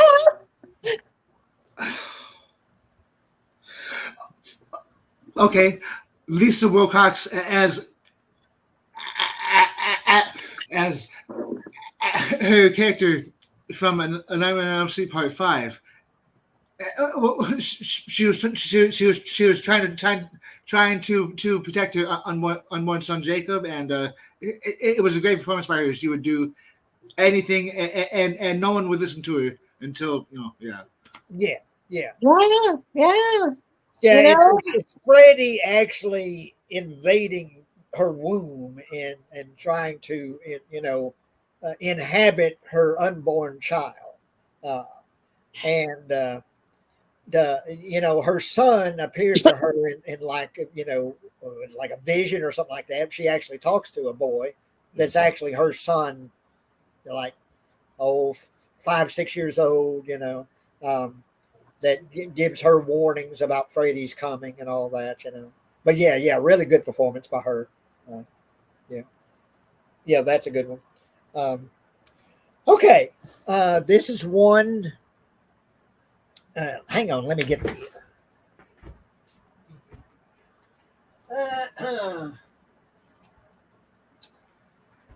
And this is more recent. And this is just proof that there's still really good actors out there or actresses out there that can really give a good performance. And I just watched a couple of days ago Infinity Pool. I finally saw it. I had never seen it, but I finally watched Infinity Pool. And she's great in that. And she can just, the way she can play different characters. She's so good. But I'm going to pick her in Pearl. What's her name again? Mia Goth. I didn't say her name. I didn't say her name. Sorry. Mia Goth. Mia Goth, yeah. Mia Goth and Pearl and Infinity Pool. And I'm sure there's several others, and maybe someone can chime in. I kept thinking Craft, but maybe she wasn't in Craft. But yeah, Mia Goth. She's a more recent actress. And this is the prequel to X, which is another great one, where these guys are making a porn out at this farm. I watched that. But the old lady in that is Mia Goth under a ton of makeup. Real young actress, real pretty. She looked like she's 90. Yeah. Well, that's Mia Goth under a ton of makeup, but that's Mia Goth. Well, Pearl is her like 50 years earlier. Like I forget what year it takes place in. And the way Pearl is filmed, it looks like Gone with the Wind or something. Real vibrant colors. It looks like an old classic, Technicolor film. And I love the way it's filmed, the way it looks. But her performance, Mia Goth in Pearl, she just really lights up the screen. And there's a moment in Pearl where she's got this monologue, and it's like 6-7 minutes long or something. It might be even longer than that, where it's just without a cut, this slow zoom in on her, and she's talking, and then she starts crying, real tears, But it's this monologue she gives that is just like one of the best examples of just acting I've seen in a recent film. Is her performance in Pearl, and that monologue she gives in Pearl is a real standout. Um, but yeah, great performance, great actress, and anxious to see what she's going to do next. They've got a third film in the X series. I forget what's the name of it. What's the name of it, Jake? X Pearl. I can't remember. But it's coming up. Yeah. And How is it? but anyway, I'm really looking forward to that and anything she's in. Yeah, Mia Goth. So. I just wrote it down so I can keep up with it. Okay, it's my turn. I guess so. Yeah. Where are you, beautiful? Come out. Come out. Wherever you are. Where are you, beautiful? Come out. Come out wherever you are. Huh. Is that Jack Torrance in The Shining or no? No. Damn it. Okay. Frank Hellraiser. Oh yeah. Where are you, beautiful? Huh. Okay, and I'm gonna give you another one. Y'all gonna nail this one. Birds are not aggressive creatures, miss. They bring beauty to the world. Well, you kind of gave that one away. So. Well, I mean, it's a quote from. But it's a quote, yeah. From. Well, if somebody brought up, but the birds in the birds is a good. There you quote. go. 1963. Yeah. Okay, Jake. Okay. Oh, since no, that's too easy. No. Well. Pinhead in Hellraiser. He's just so creepy. His performance scared the shit out of me, and just yeah. Pinhead. Yeah. Who's it again? Oh, Pinhead. Oh, Pinhead. Oh, yeah. Yeah, buddy. That's another one I met when I was walking the floor, and I talked to him. But yeah, Pinhead. And what's the actor's name again that plays him? Doug Bradley. Bradley. Yeah, okay. Yeah. No, good choice. Okay, well, I guess the next one is treating this affliction almost like cancer that's eating away at you, and things start to change and things start to fall apart, and things and being helpless to control what's happening to your body. And the performance by him, I think, is just really great, showing this degradation of the body and changing of the body. And that's Jeff Goldblum in The Fly. Yeah. And Help me. David Cronenberg, directed, and yeah, just a great performance. And like I say, it really, the more it goes on, the more he's covered in this, thick prosthetic makeup, but he gives a really sympathetic performance, even through all the makeup,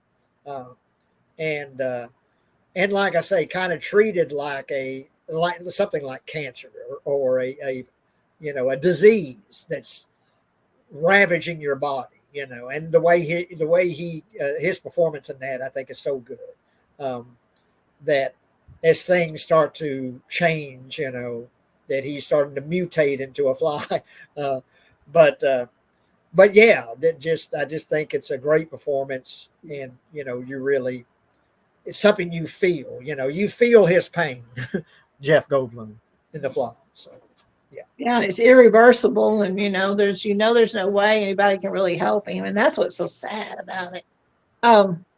Just a second. Bingo. I have to. It's blood sugar testing minute here. Okay, I got 2, and they're good. I'll probably have to leave y'all a little early tonight, but I'm gonna try not to leave too early. Okay, here we go. Now this is an old one. There, let me turn that off. There we go. Watch the skies everywhere. Keep looking. Keep watching the skies. This came out, y'all, though, in 1951. So if you don't know it, I ain't mad at you. Here's the forecast for tomorrow. Partly sunny. Well, as Alexa tells me the weather. Keep watch the skies everywhere. Keep looking. Keep watching the skies. It might be so obscure you guys haven't seen it. You know what I'm saying? It wouldn't be War of the Worlds, would it? No, close. 1951, The Thing from Another World. Damn it. I was actually thinking about that. You would have got it if I waited. I bet you would I have. should have said it. I should have spoke up. But That's okay. We know you would have got it. They're already here. You're next. Invasion of the Body Snatchers. That's it. Bingo. Yeah. 1956. Invasion of the Body- And that was it a 78 remake is so good. That's really good too. Here's one more. Let me do this one more. It'll be my three cycle here. I can see your dirty pillows. Everybody will. What's that, Jake? I mentioned this actress earlier, but who is it, Jake? They're called Breast Mama Carrie. Everybody's got them. Come on. I just love that. Yeah, I heard a bunch of quotes, but I'd never heard that one from her. From Margaret White. She's so religious, she hurts my head. Okay. Papa Lori, yeah. No. Yeah. Okay, Jake, your turn. Is it me? Jake. Jake, okay. Am I right, Jake, or am I wrong? I think so, yeah. Yeah, I did 2 quotes, so it's your turn. Because we're going to the Okay. Doesn't matter, it's Jake anyway. yeah. Okay. Keith Gordon as Arnie Cunningham and Christine. He felt so bad for him. He went from geek to chic, but he was like possessed and whatever. Yeah, his performance was great, and he even as he's being possessed by Christine or the guy, he just felt bad for him. Yeah. Oh. That's shitters. The shitters. I love Christine. Yeah. No, I do too. I love Christine, but let me show something else while we're talking about Christine. Okay. Oh well, Jay's got some Christine stuff. And here's one. What have you done to his eyes? This came out in 1968. What have you done to his eyes? Oh man, I know that. Shit. That was just a filler till you got back, Jay. What have you done to his eyes? Rosemary's Baby. That's it. Woo! Bingo. I finally got one. Okay. But anyway, here. Ooh. Well, Christine. Yeah, I want that. It's a what is it? A 56, I think, Plymouth Fury. Nice. Yeah. And it only came in white. That's the only way you could buy the Plymouth Fury was in white. But of course, Christine is red, which I always thought was so weird about. And I love the movie, but that's my favorite movie car is Christine. Now I've got all these Batmobiles on the wall because I love Batmobiles, but Christine is my favorite movie car. But what's so cool about the movie is at the beginning when you've got the cars going down the assembly line, all the Plymouth Furies are white except for Christine, who's red. Yeah. But nobody says, what the fuck? Well, listen, here, let me ask you this question. because I watched Christine a couple of months back again. Doesn't his brother, when they go to buy the car from the old man out there, and It's his friend of his. It's not his brother. oh, okay, I didn't know, but I thought he said something about the reason it was red. I thought he said, yeah, he special ordered it that color. I thought he said something. Yeah. We'll have to all circle back around with that one. Like I say, but that's the thing is, like when at the beginning of the movie, when they're all coming down the assembly line, well, they're all white except for Christine. I know, yeah. But no one says anything. No one says, "Well, where'd the red car come from?" They're just working on it. Are they they're working on it? Of course, the guy gets the hood slams on his hand, but no one says, "Well, what the fuck? Why is it red?" But yeah, no. Well, it's still your turn. I mean, because you just showed us your car. You didn't talk about anything. Well, no, but anyway, I'm going to talk about what Jake's choice there is really good, and like you say, a good progression from nerd to basically tough guy, but possessed by Christine, but really good performance, and he turned out to be a really popular director, and directed a bunch of stuff. Really? TV shows like that, Walking Dead, and a bunch of shows. He became a really popular director. I don't know if he's still doing it, but yeah. I love Walking Dead, but Yeah. I love them all. Okay, and I'm one of the few people in the world that still does. But I like the Walking Dead. That's my little Walking Dead song. I don't care who don't like. You know what I watched last night, which I had to revisit because every now and then I just want to. Twilight. I like vampires. I don't care. No. Yes. Had to do it. Had to do it. I'm Team Jacob. Thank you. Team Jacob. Oh God. Yeah, I like Jacob. I actually thought, what's the actor's name that plays him? What's the actor's name? Oh, Don't tell me. Robert Pattinson does Pattinson. does Edward. Robert Pattinson. Yeah. Now, I thought he made a good Batman. Taylor Lautner is Jacob. Sorry. Thank you. But Robert Pattinson, I actually think he makes a good Batman. And I like The Batman, which is the latest Batman movie, came out a few years ago. I actually liked his performance as Batman.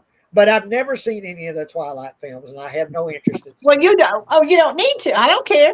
You don't need to watch what's in one of my top 10. You don't need to. It's not your business. Vampires aren't supposed to glow and twinkle. And, it's a cute little love story, Twilight, and I like it. And a lot of people don't. A lot of people can't stand that whole series, but I like all for, what they call it, the tween. Well, yeah. Listen, mentally, I didn't go much farther than that anyway, so come on now. Okay, you ready? But for a quote, or is it my turn? It's my turn. No, actually, it's my turn, but go ahead. Yeah, was you going to say anything else? No, I haven't given my next person yet, but you go ahead. You go ahead, because I'll probably go another time or two, and then I'm going to leave it to you men folk. Okay, well, we're closing in. I think we got about another 20 minutes, and then we'll close this up. Yeah, now it's got to eat. Because I'm running out of people, too, that I've written down. So, but I'm going to name one. This one might be kind of obvious, but, at the time that this movie came out, what was it, 1980, I think, having a woman as the hero was kind of unusual. And having a woman that's kind of tough and takes control was unusual, to give a woman that amount of power and dominance in a film. And so I'm going to name Sigourney Weaver in Alien. Yeah. She took care of business, didn't she? In the original Alien. Now, I see Aliens as more of an action film, but I see the first Alien as a horror movie. It's a monster in space. It's almost like a haunted house or slasher film in space. It scares the crap out of me. Yeah, and I love Alien. But anyway, Sigourney Weaver in Alien, I think, kind of stands out as sort of a precursor to a dominant female, a strong female taking control in a film, particularly something like that, a horror movie or whatever. But anyway, yeah, it's her performance in that where she starts off, she's tough, she's strong, she stands her ground, and continues to do so through the whole movie. So yeah, Sigourney Weaver in Alien, as far as a standout performance in a movie, and I consider Alien a horror film. So I do too. Look at the alien! Oh my gosh! And he jumped out of my man's belly. Come on now, yeah, I'll give it to you as it's a horror film to me. It really did. First time I watched it, it scared the pudding wad diddy out of me. Okay, so I'm gonna give y'all 3. But you're gonna know these, okay? I'm kind of getting. I don't know. I've been pretty bad tonight. So. Yeah, Jake, come on now. My barrel's getting a little low. Okay, now listen. Beware the Moon. Not 1981. Beware the Moon. Oh well, I'm gonna let Jake say this. I know what this is, but I'm gonna let Jake say it. There's 2 that come to mind. It's not Well, it's not The Howling. It's An American Werewolf in London. No. Bingo. Okay. You got it. Okay. Movies don't create psychos. Movies make psychos more creative. Scream, 1996. Yes. He's not going to even knows the year. Even knows the year it came out. And this, and I know Jake's going to pick up on Jay. Will tear your soul apart. Hellraiser, of course. 87. You're right. Okay, I'll let y'all. I think my favorite Pinhead quote is from, I believe, Hellraiser 2. Your suffering will be legendary. Yeah. Now that's a quote, or that is a threat. Yeah, we'll give them that. Yeah, your suffering will be legendary. Or it's a promise. Well, Okay, Jake, what you got? Kane Hodder as Jason Voorhees in Friday the 13th Part 7. He was so creepy. So and then that movie still creeps me out somewhat. His performance, he's my favorite Jason, anyways. But yeah, Kane Hodder as Jason in Part 7. Well, and it's when Jason becomes basically a zombie. Right. He's brought back from the dead by a lightning bolt, by what is it, Horshack? that was 6, but yes. Now, hang on. When he's brought back, is that 6? Yes. How many times was he killed? Did they kill him every time? Well, no, he's actually brought back from the dead. And is that what, Jake? Is that 6? Yes, Jay. Okay. Now, 7, I do love 7, but that is notorious for all the cuts that were made. Yeah.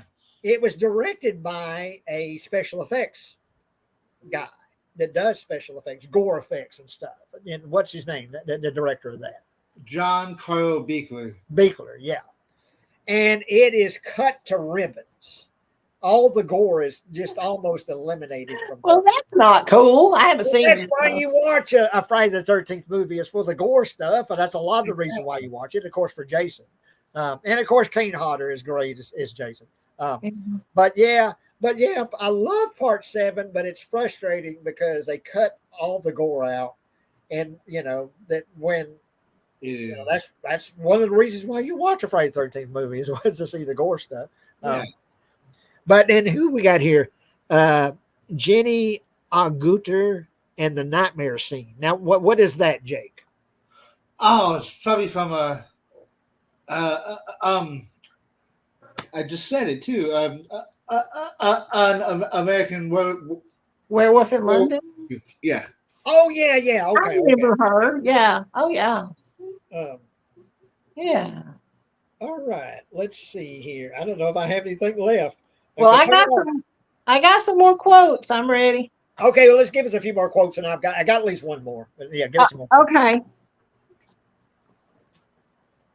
I'm into murders and executions mostly. I'm into murders and executions mostly. Shit, I know that. Yeah, it came out in 2000. No. Y'all give? I know it, but I don't know it. You ready? Okay. American Psycho, 2000. Oh my God. Yeah. Patrick Bateman. You're right. There you go, Patrick Bateman. Do you have to open graves to find girls to fall in love with? Now, this is way back to 1932. Do you have to open graves to find girls to fall in love with? Bride of Frankenstein, best guess. Close. Damn. The Mummy. The Mummy, 1932. Oh, okay. Come on. I had to pull it because it's cool, you know. Oh yeah. Yeah, you know. Okay, now I'm going to give y'all the last one. Then I'm going to bow out for a few minutes. Y'all go ahead and go eat. Oh, y'all, this is terrible, but I'm going to say it. You hear me? Now, listen, I don't talk like real loud like this. I'm over here at my grandkids' house. Oh, we can say anything. You know. Goddamn foreign TV. I told you we should have got a Zenith. Oh, God, I know that. Jake, what is that? I know. Goddamn foreign TV. I told you we should have got a Zenith. What? This one is. I can't. 1984. It's one we all three gotta love. It's gotta be part of our DNA. Goddamn foreign TV. I told you we should have got a Zenith. I know this too. I know it. I know it. Go ahead and say it. Go ahead and say it. We're going to scream and be frustrated. Grandpa said this in the Gremlins. Oh my God. Y'all been fun. I mean, I really enjoyed it. And April and Darren are the best hosts.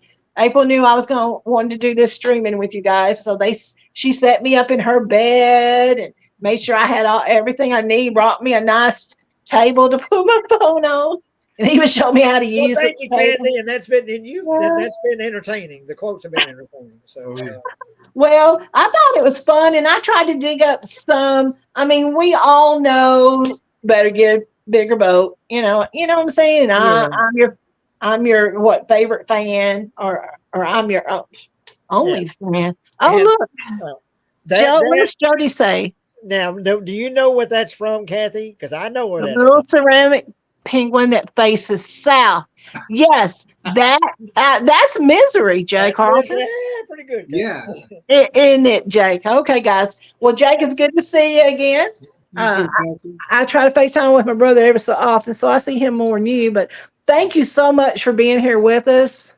It's Jay's channel, but I really enjoy being on it and having you as a guest. We're growing. We're doing. I got 2 more new subscribers this morning, and so yeah, we're growing, and I sure appreciate it. Thank you, sis, and I'll talk to you soon.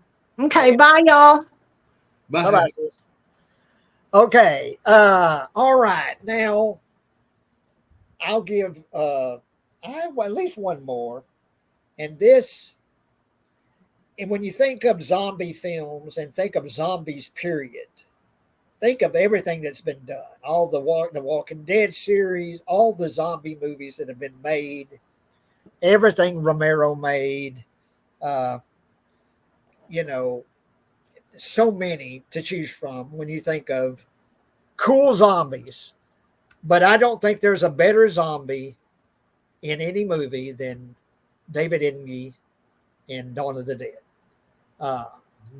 When he emerges from that elevator, and he starts staggering out. He's got that gun hanging from his hand, and there's no better zombie in movie history than him, than Flyboy.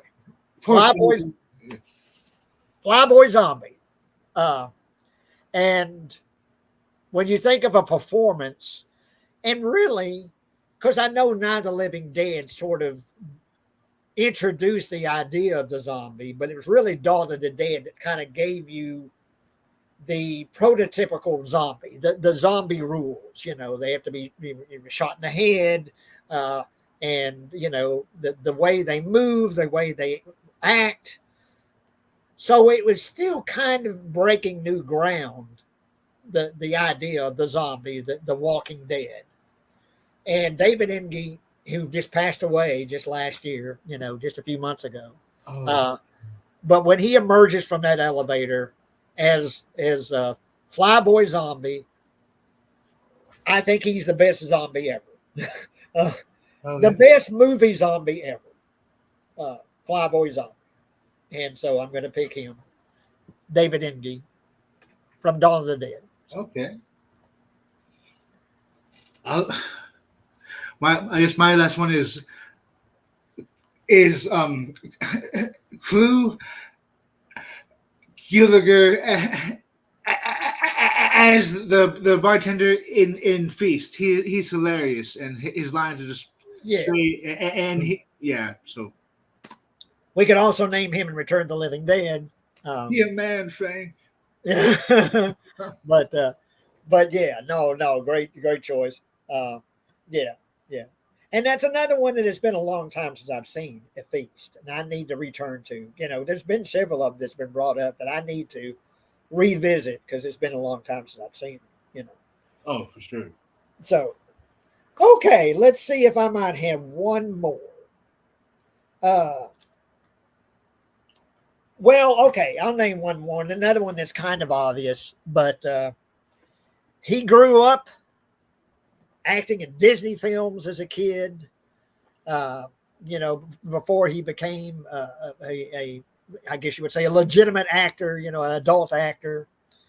And I think his first kind of breakout role as an adult actor was in John Carpenter directed it, playing Elvis. And that's Kurt Russell. And I'm going to pick Kurt Russell in The Thing. That he, so much personality, such a dominant force of, taking control when everything is completely out of control, when this alien is replicating people around you, and killing people, killing the people you work with. But Kurt Russell, to me, it's a star-making performance. Although at the time, I don't think it was kind of a bomb at the box office because I think it came out at the same time as E.T. So everyone was going to see the E.T. and they was avoiding The Thing with its gore and its Rob Bottin gore and such. But Kurt Russell in The Thing. And it's one, he's an actor I grew up watching, for the Disney films he was in as a kid, and so, to see him in that, in Escape from New York and, other John Carpenter films, but I'm going to pick The Thing, Kurt Russell in The Thing. Let's see. Can you tell us a funny story about working at the movie theater? Okay. Well, I've told this story before, but I don't think it's available in that space anymore to watch. So I'll tell the story again. Okay.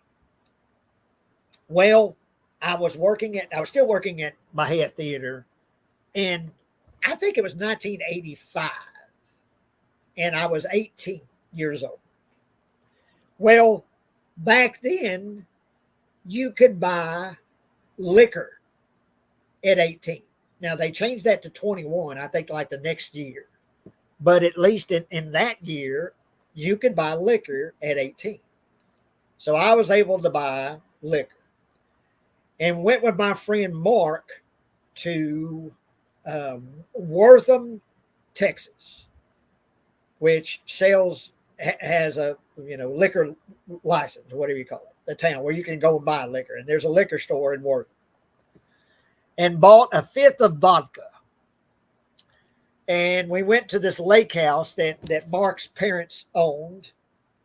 And we back when you could get those strawberry daiquiri, they were frozen. You get them in the frozen section. They were kind of like those orange juice canisters you could get, but it was for strawberry daiquiris. They were strawberry, frozen, you put them in a blender and you put the liquor in there and you blended it up with some ice and made strawberry daiquiris. And me and my friend Mark got absolutely shit-faced drunk on strawberry daiquiris. Well, I had to work that night. And I am absolutely plastered. I think the drunkest I've ever been in my whole life. I don't drink anymore, but used to indulge back then, that and beer, cheap wine and stuff. But strawberry daiquiris, I think I poured that whole fifth of vodka in that fucking blender, So we are just absolutely, completely plastered. Well, I don't drive, and Mark drove me to town to work in his grandfather's pickup. And how we made it there to the theater, I don't know, without slamming into a tree or something or another car. But anyway, because we were both so drunk. Well, anyway, so the first thing I did as a projectionist at the theater is there's these steps, and it goes up to the balcony. Well, at the bottom of the steps, they've got the film canisters. So I pick up the film canisters, and I think a typical movie had like 2 or 3 canisters. A typical movie has about 5 reels of film. So I pick up the film canisters, and I'm staggering drunk. Oh, God, I'm so drunk.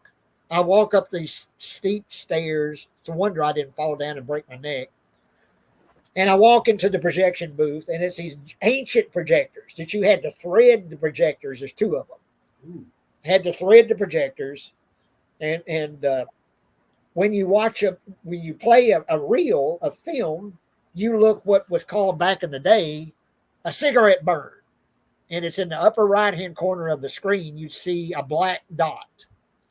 Well, the first dot means start the other projector, and the second dot means switch over to the second projector to the next reel of film.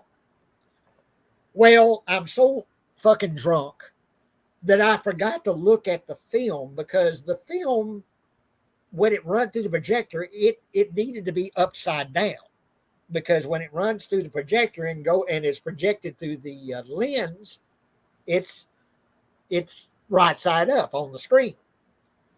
Well, the movie was Return of the Jedi, and I threaded both of the projectors, and I'm so fucking drunk. Like I say, I'm about to pass out. I'm so drunk.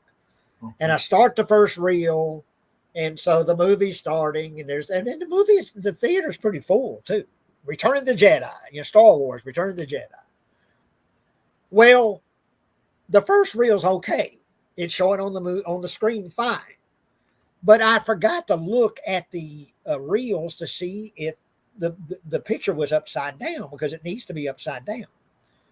So when I switch from the first projector to the second projector, I'm showing Return of the Jedi upside down on the screen in front of a packed movie house. And oh God, and I didn't even see it because I'm so drunk I wasn't even paying attention. I just switched it over to the next projector and framed it up and didn't even notice that the damn picture's upside down. And the sound is like blah, blah, blah, blah, blah, it's garbled, because it's on there wrong. And people are watching Return of the Jedi upside down, a paying audience. And so the son of the guy that ran the theater, Seth Wilson, his son runs up to me and goes, "Hey, Jay, look at the screen." I go, "What's going on?" I'm so fucking drunk. I was laying on the floor. I had my hands outstretched like Jesus on the cross. I'm just about to pass out. I'm so drunk. "Jay," I said, "What's wrong?" "The movie's upside down, Jay." I said, oh God. So I had to go and I stopped the projector and I'm going to take it off, the reel off and fix it. He goes, "No, Jay, forget about it. You go home. You're drunk. Go home." Oh. So I'm so embarrassed and I'm so drunk. So me and my friend Mark, we stagger back down the stairs, from the balcony and down there. And my boss, Seth, meets me at the bottom of the stairs. "Well, Jay, you're kind of having too much fun tonight, wasn't you?" I said, "Yeah, I'm so sorry, Seth." And I'm just staggering drunk, slobbering. He said, "Well, Jay, I'm not going to fire you, but don't you ever come to work this way again, And he said, "Do I need to call your parents? Can your friend drive you home? because he's drunk too. I said, yo, don't call my parents. Oh my God, please, please, Seth, don't call my parents. Okay, but you call me when you get home or get there. Let me know you're okay. So okay. So me and Mark get in his grandfather's pickup, and we take some back roads to get back to that lake house because he's so drunk. I'm so drunk. And I passed out, and I don't remember anything about anything else that happened that night. Just showing Return of the Jedi upside down and being just slobbering drunk on strawberry daiquiris. So there you go. There's my funny story and working at the theater, or one of them. I'd have to do some thinking about anything else that might have happened, but yeah. But okay, let's see. And well, we get an LOL from Jose there or Josie. So, but okay, I guess this would be a good place to kind of wind up here because Kathy had to vacate. We've had a good show, I think, and that's great. Yeah, that's great, Jay. Thanks. Yeah, thank you, Blair. Thank you for being here, and thank everybody for coming here tonight and giving us a nice little crowd tonight. And Jake, is there anything you want to promote? Your like I say, your what's again your site where people can go and watch your interviews and stuff? Oh yeah, just type in Jake the Horror Movie Geek on YouTube, and my podcast on Eye for Horror is there on a playlist. So yeah. Yeah, you've got the link there for that too, I guess. Yeah, Jake the Horror Movie Geek. Yeah, because Jake's got some cool interviews that he's set up. You guys go check out his site. And I bet the Dead Pit guys are jealous of you for for what you managed to secure there in the interviews. But thank you, Jake, so much for showing up tonight. I think this has been a good one. We've had a good show here. I'll now say I'm paying for StreamYard, so I got unlimited streaming now, and can get up to 10 people joining us, in the chat, and I had to look at what else kind of bells and whistles that it has, but thank you again, Jake. Thank you everybody for showing up, and if you would give us a thumbs up, that thumbs up there, if you would hit that, because that helps folks see us. Yeah, Blair says thanks, Jay and Jake. Great show, Jay. Thank you, Blair. And yeah, please give us a thumbs up because that helps folks find us. And I don't know how the algorithm or all that works, but yeah, giving us a thumbs up helps people find the show because I keep getting new people joining the channel. And so if you guys would spread the word and help us grow this channel and get more folks involved in this. And I'll give some thought about what our next show would be about. If y'all guys have any suggestions, please give it or send me a message or whatever, what you think our next topic could be. Or Jake, if you have any ideas on what we could talk about next. And because this has been a good one, talking about performances, and this is something we could do again, because there's so many more that we could talk about, performances in horror films. But Jake, thank you again for showing up. Thanks everybody for showing up, and I will see everybody here pretty soon. And I'll see y'all soon. Thank you, Jake. Thank you, everybody.